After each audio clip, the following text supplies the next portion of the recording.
Hello everyone, welcome to our channel. Today we are going to discuss about the most important question or MCQ for UPSC Prelims 2021.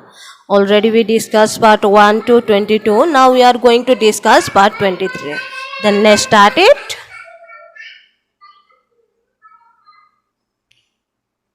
Okay, then we are going to discuss about the question number 221. Okay, 221.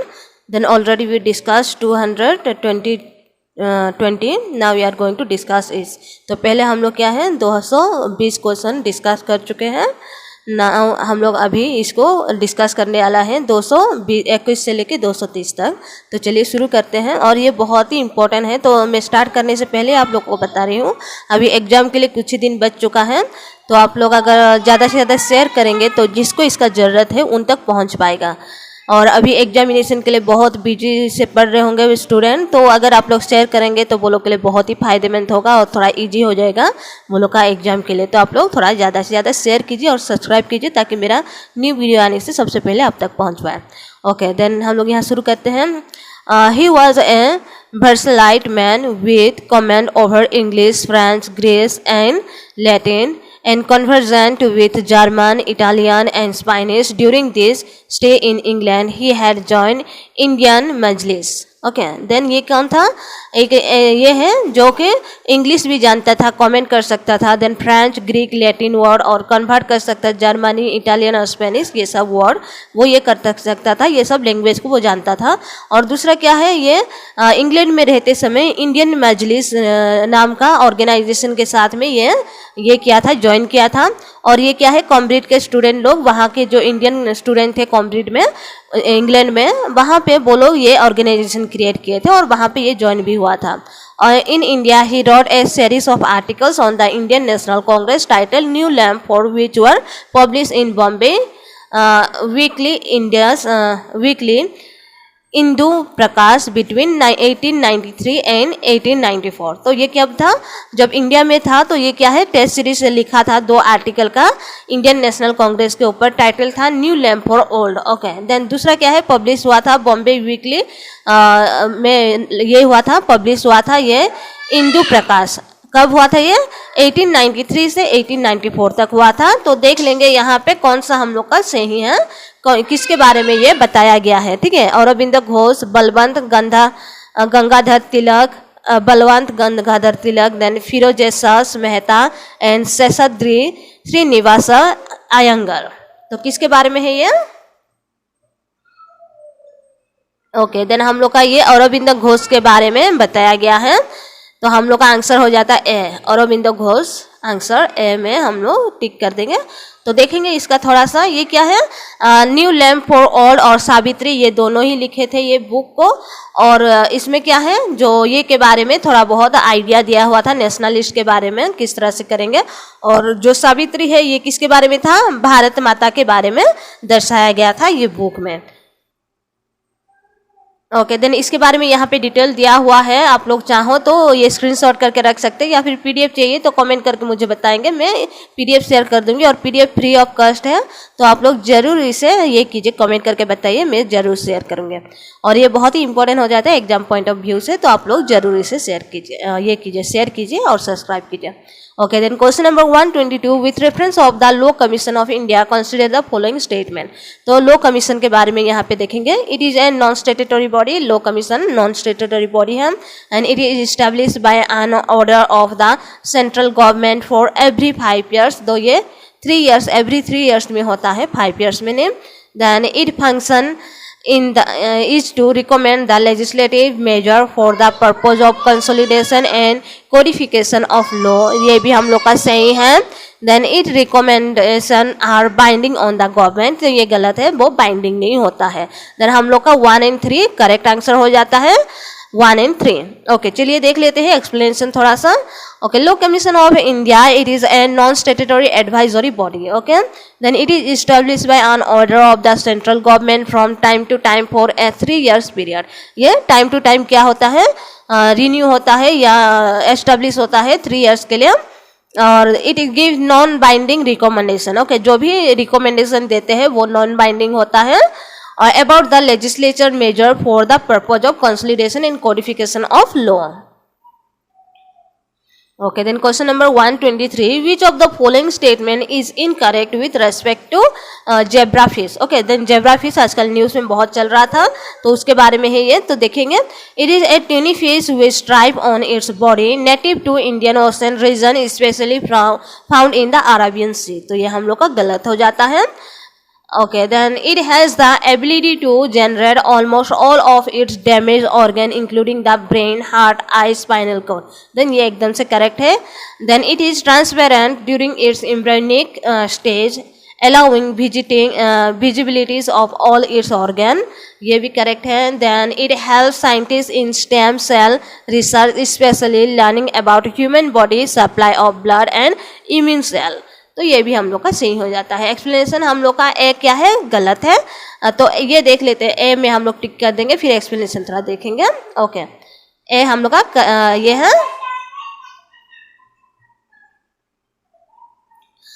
Okay, तो यहाँ पे देख लेंगे, zebra fish is a small fresh water fish. वो ocean में नहीं पाया जाता, ये फ्रेश वाटर में पाया जाता है, रिवर में पाया जाता है. Found in tropical and sub tropical reason.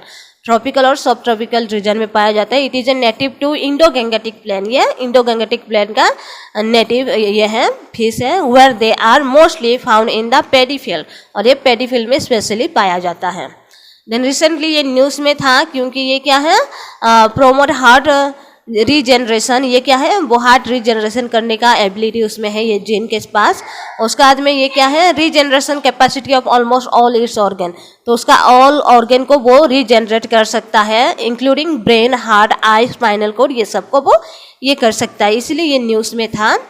Okay, then question number 124. In the context of the development in the field of biochemistry, the terms interference sometimes in the news refer to. तो interference हम लोग का बार बार news में हम देखने को मिला था, तो वो क्या के बारे में है उसके बारे में थोड़ा देखेंगे. The full range of mRNA molecules expressed by an organisms signaling protein released by host cell in response to presence of viruses, mechanisms of genetic mutations taking place in cell due to exposure to toxic materials, then catalyst used in fermentation process in increase the speed of the reaction. तो हम लोग का B यहाँ पे correct answer हो जाता है. Signalling protein release by host cell in response to presence of viruses. Okay, then हम लोग का जो सेल होता है उसमें अगर हम लोग का ये होगा, सिग्नल जाएगा कि कुछ ये आने वाला है, खतरा आने वाला है, तो वो क्या है, प्रोटीन क्रिएट करते हैं. ठीक है, तो हम लोग का बॉडी के अंदर जो सेल होता है, RNA, DNA, ये सब क्या है, प्रोटीन क्रिएट करते हैं, न्यू प्रोटीन, जिससे कि वो कोई भी वायरस हो तो उससे क्या कर सकते हैं, लड़ सकते हैं. तो चलिए देख लेते हैं इसका एक्सप्लेनेशन को थोड़ा. ओके, देन हम लोग का interference are protein that are produce by the body cell as a defensive response to viruses. Okay, तो ये क्या है, ये करते हैं, प्रोटीन प्रोड्यूस होता है जो हम लोग को मदद करता है वायरस से लड़ने के लिए. They are name so for their ability to interferes with viral proliferation. Okay, then यहाँ पे देखिए, interference came into use to treat hairy cell leukemia, then combat Kaposi sarcoma, which frequently appears in AIDS patient, then treatment viral infections such hepatitis B and hepatitis C. इसके लिए भी ये use होता है. और न्यूज़ में ये इसलिए था क्योंकि जो कोविड-19 के लिए अगर ये इंटरफेरॉन बीटा 1 को अगर ये किया जाए तो इनहेल करने से जो कोविड-19 का सिम्टम है वो थोड़ा बहुत क्या है, कम हो सकता है. इसलिए ये न्यूज़ में रिसेंटली था. Okay, then question number 125. Which of the following statements with respect to Article 32 of Indian Constitution is incorrect? Okay, कौन सा यहाँ पे incorrect है हम लोग उसे देख लेंगे. Okay, it granted the right to move the Supreme Court for the enforcement of the fundamental right guarantee under Part 3 of the Indian Constitution. Okay, then ये हम लोग का सही हो जाता है. Then question B. It cannot be abridged to taken away even by way of an amendment to the Constitution. ये भी सही है. Then the jurisdiction of Supreme Court in case of enforcement of fundamental right is original and exclusive jurisdiction. तो हम लोग का supreme court के पास क्या है, ओरिजिनल jurisdiction है, एक्सक्लूसिव नहीं है. तो ये हम लोग का गलत हो जाता है. और only the fundamental right guaranteed by the constitution can be enforced under article 32 and not any other right like non-fundamental constitutional right, statutory right and customary right and so on. Okay, then हम लोग का fundamental right अगर ये होता है violate होता है तो हम तब ये कर सकते हैं, वायलेंस होने से जा सकते हैं सुप्रीम कोर्ट में डायरेक्टली. लेकिन दूसरा अगर कोई भी केस में नॉन फंडामेंटल राइट और स्टेट्यूटरी राइट में अगर कुछ भी ये होता है, प्रॉब्लम होता है, तो हम उसमें कोर्ट में डायरेक्ट, सुप्रीम कोर्ट में डायरेक्ट नहीं जा सकते हैं. तो ये हम लोग का सही हो जाता है. तो हम लोग का ऑप्शन क्या था? सी हम लोग का इनकरेक्ट हो जाएगा. यहाँ पे आंसर हम लोग का सही आंसर है सी. इनकरेक्ट वाला को चूज करना है. ओके, देन यहाँ पे हम लोग देखेंगे explanation. Then C is wrong. In case of the enforcement of a fundamental right, the jurisdiction of Supreme Court is original but not exclusive. Okay, ये original होता है but exclusive नहीं है. It is concurrent with the jurisdiction of the High Court under Article 226. तो यहाँ पे जो भी ऑप्शन दिया है उसमें डिटेल एक्सप्लेनेशन दिया हुआ है, तो और ज़्यादा देने का जरूरत नहीं है. Okay, then question number 126. Which of the following measure cannot be used to reduce inflation? Okay, cannot. कौन सा ये नहीं करेगा, रिड्यूस होगा इन्फ्लेशन. देख लेंगे option. Increasing cash reserve ratio, तो ये होगा. Then increase statutory liquidity ratio, ये भी है. रिड्यूसिंग फिस्कल फैसिलिटी, ये भी सही है. Then reducing reserve repo ratio, तो ये रिड्यूस नहीं होगा, इंक्रीज होगा. तो हम लोग का डी इनकरेक्ट है, तो डी हम लोग का सही आंसर बन जाता है. ओके, तो चलिए देखेंगे यहाँ पे option explanation. Option A and B. Increase the CRR and SLR means that bank are required to park a greater amount of their assets with RBI. Okay, then हम लोग का ये दोनों ही इंक्रीज होता है. देन हम लोग का सी क्या है? Reducing the fiscal deficit. हम लोग का फिस्कल डिफिसाइट रिड्यूस हो जाता है. लेकिन रिजर्व रेपो रेट जो है वो क्या होता है? इन्फ्लेशन होता है. देन RBI उसे क्या करते हैं? इंक्रीज करते हैं. ओके, देन हम लोग का question number 127. Consider the following statement with reference to giant African snail. तो अभी न्यूज़ में ये रिसेंटली था जायंट अफ्रीकन स्नेल के बारे में, तो थोड़ा सा देखेंगे. It is a highly invasive species with a wide spread invasion in India, specially in the state of Kerala. Then even though they are harmless to human, they extensively feed on agricultural crop which result in huge losses. Okay, then ये harmless ये नहीं है यहाँ पे, तो ये हम लोग का 2 गलत हो जाता है. They are hermaphrodite is that they possess both the female and male reproductive organ. तो हम लोग का करेक्ट आंसर हम लोग का कौन सा हो जाता है? यहाँ पे 1 and 3 करेक्ट हो जाता है. ठीक है, तो यहाँ पे देख लेंगे. 1 हम लोग का क्या है? ये जायंट अफ्रीकन स्नेल, ये IUCN के द्वारा ये किया गया था. ये 100 इन्वेसिव स्पेसीज है. और उसके बाद में क्या है? ये recent study observe that it population found in India. Okay, यहाँ पे क्या है? अभी जो ये किए हैं तो इसका पॉपुलेशन इंडिया में मिला है, जो हाईली जेनेटिक वेराइटी है. और दूसरा क्या है? ये हार्मफुल नहीं है बट बच्चों के लिए ये हार्मफुल है. तो यहाँ पे डिटेल में है, अगर 10 साल से छोटे एज के बच्चे हैं तो उसके लिए बहुत ही हार्मफुल ये है, क्योंकि ये ब्लड पॉइजन ये करता है, तो इसके लिए ये थोड़ा सा खतरा है. और दूसरा क्या है? ब्रेन डिजीज ये सब को ये करता है. Okay, then question number 128. Consider the following statement regarding the global counter terrorism forum. यहाँ पे ग्लोबल काउंटर टेररिज्म फोरम के बारे में थोड़ा सा हम देखेंगे. Okay, then it is an informal a political multilateral counter terrorism platform, ये सही है. India is a founding member of GCTF. Okay, then third one, the United Nations is a close partner of and participation in the GCTF and its activities. Then हम लोग का कौन सा correct हो जाता है यहाँ पे? ओके, देन हम लोग का ऑल आर करेक्ट है. तो यहाँ पे एक्सप्लेनेशन थोड़ा सा देख लेंगे. Okay, global counter terrorism forum was launched in 2011. ये 2011 लॉन्च हुआ था. और ये इनफॉर्मल पॉलिटिकल और मल्टीलेटरल काउंटर टेररिज्म है. और ये development of good practice and tool for policy maker and participator to strengthen city civilian capabilities, national strategy, action plan and training model. Okay, then India is a founding member of GCTF. तो तो हम लोग का India ये founding member हो जाता है। One of the important goal of GGTF is to support and catalyse implementation of the UN global counter terrorism strategy. और ये रिव्यू कब किया गया था? जून 2016 में किया गया था। Then question number 129, the Constitution of India explicitly mentioned the terms cabinet in the context of which of the following? Okay, then limited its size up to 15% of the total strength of लोक सभा। तो ये cabinet के बारे में बता रहा है, लेकिन काउंसिल में हम लोग का 15% तक रहता है, कैबिनेट में नहीं होता है, तो 1 गलत हो जाता है। Enforcing its collective responsibility to the Lok Sabha, ये भी नहीं है।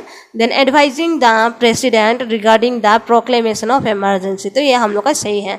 Then only 3 are correct. Okay, B only 3 is correct here। then यहाँ पे देख लेंगे the word cabinet was inserted in article 352। कब यहाँ पे किया गया था? आर्टिकल 352 में ये डाला गया है।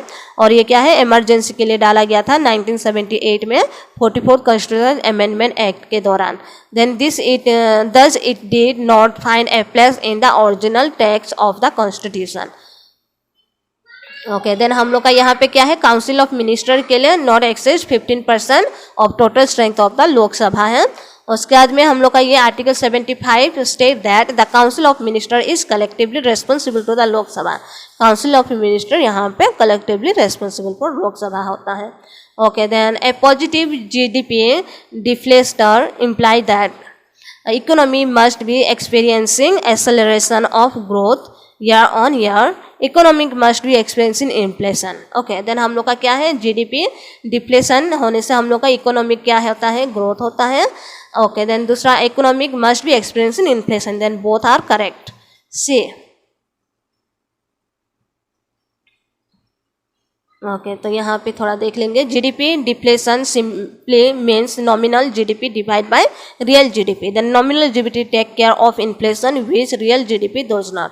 GDP deflator is always positive since GDP can not be negative. If GDP deflator is greater than 1 economy was experiencing inflation. Okay, तो हम लोग का ये इन्फ्लेशन में ये होता है। और ये यहाँ पे हम लोग का ख़त्म हुआ। देन नेक्स्ट क्लास में मैं लेके आने वाली हूँ जो आप लोग का मेमोरी ट्रिक है, आर्ट एंड कल्चर का जो डांस फॉर्म है, फोक डांस और क्लासिकल डांस का, वो लेके आऊँगी। और उसके नेक्स्ट दिन में मैं ये दूसरा आपको ये टेस्ट सीरीज लेके आऊँगी, तो आप लोग ज़्यादा से ज़्यादा इसे शेयर करेंगे। Okay, thank you, take care, bye bye.